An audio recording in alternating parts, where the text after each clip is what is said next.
Կալեմ մեծարգով վարչապետ, հարգելի գործընկերներ, հարցս ուղղված է Հայաստանի Հանրապետության վարչապետին։ Պարոն վարչապետ, Հայաստանի դեմ արդեն տևական ժամանակ է մղվում է հիբրիդային պատերազմ, որը կամ դրա տեղեկատվական բաղադրիչը վերջին շաբաթներին սրվում է գնալով, եւ սա բնականon է, որովհետեւ ընտրական ցիկլ է եւ այն երկրների փորձառությունը, որոնք եւս թիրախավորված են եղել, սա է մեզ հուշում, որ նախընտրական շրջանում տարվա ընթացքում այս պատերազմները սրվում են։ Հարցս հետեւյալն է. այսօրվա անսահմանափակ տեղեկատվական հորձանուտում ըստ ձեզ ինչն է, որ Հայաստանի քաղաքացին պիտի նկատի, ինչն է, որ Հայաստանի քաղաքացին պիտի պահի իր ուշադրության կենտրոնում։ Շնորհակալ եմ։ Հարցին կպատասխանի Հայաստանի Հանրապետության վարչապետը, համեցեք պարոն վարչապետ։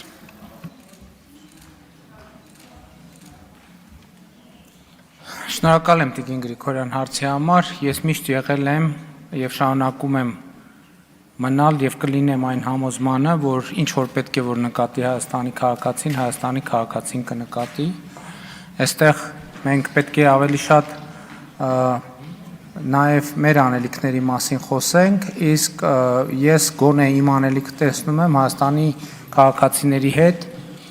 շփումները հնարավորինս ուղիղ եւ չմիջնորդավորված ունենալը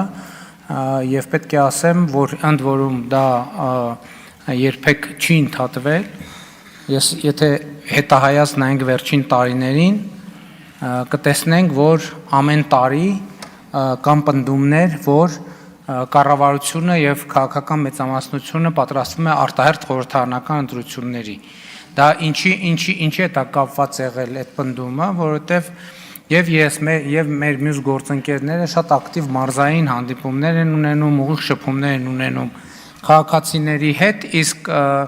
արդեն ծանոթ ձեռագիր է նա, որ եթե դու պաշտոնյան անմիջական մոտ տարածությունից քաղաքացի տեսնում ես, ուրեմն դա ուղիղ ապացույցն է նրան, որ կառավարությունը կամ քաղաքական մեծամասնությունը պատրաստվում է արտահերթ ընտրությունների։ Իսկ մենք ինչպես եւ նախկինում չենք պատրաստվում արտահերթ ընտրությունների, մենք զբաղված ենք մեր ամենօրյա աշխատանքով եւ քաղաքացիների հետ շփումը դրա շատ կարեւոր մասն է։ Իմիջիայլոց ես նաեւ ուզում եմ ասել, որ կառավարության մեր գործընկերները ներկա են, ես կառավարության նիստերում եմ ասում ու հորդորում եմ, խնդրում եմ, նաև պահանջում եմ եւ նաև հանձնարարում եմ, որ կառավարության անդամները ունենան նաև կաբինետից դուրս աշխատանքային հնարավորինս շատ օրեր եւ ես հիմա նաև փորձում եմ օրինակ ծառայել նման գործելակերպի, ինչ վերաբերում է հիբրիդային պատերազմներին։ Գիտեք ինչ, ես այդ ամենին վերաբերվում եմ հետևյալ կերպ, մեր էներգիան սխալ ուղղությամբ եւ սխալ տեղ ուղղորդելու փորձ եմ ես դա որպես դիտարկում։ Ունենք մենք ասելիք, մենք ասելիքը պետք է ասենք ժողովրդին եւ ժողովուրդը էլ եմ ասում, ինչին պետք է ուշադիր լինի, ուշադիր կլինի։ Հիմա ասենք օրինակ հանրապետությունում 16 միլիոնի ծրագրով 2000 տուն է կառուցվում, 2000 տուն սահմանամերձ գյուղերում։ Դե ինչ հիբրիդային պատերազմ ուզում է լինի։ Չի կարող այդ հիբրիդային պատերազմը այդ տները վերացնի։ Հարյուրավոր մանկապարտեզներ են արդեն կառուցվել։ Հարյուրավոր դպրոցներ են կառուցվում։ Դե ճանապարհներն էլ,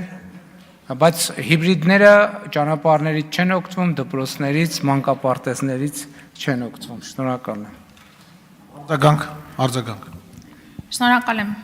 եւ միանշանակ կիսում եմ ձեր կարծիքը, որ ինչքան էլ որ ջանք ներդրվի հիբրիդային պատերազմի վրա, դերևս դրա լավագույն ոչ թե հակընդդեմ քայլը, այլ դրան լավագույն պատասխանը մեր կողմից ամենօրյա ռեժիմով մեր հանրության հետ շփումն է ու ինֆորմացիայի տարածումը։ Կարծում եմ, որ պիտի ավելի ու ավելի շատ ներգրավենք դրանում։ Շնորհակալ եմ։ Գիտեք, ես կարող եմ ասել եւ մեր գործընկերները կվկայեն ընդդիմադիր ժամանակներից ես երբ որ խոսվում էր, որ մենք հաղորդակցության սահմանափակումներ ունենք, մենք հաղորդակցության խնդիրներ ունենք, որ մեր ասելիքը տեղ չի հասնում, ես երբեք դրան չեմ հավատացել։ Ես հավատացել եմ միշտ քաղաքացու այդ երկխոսությանը եւ չեմ հավատացել աղմուկին։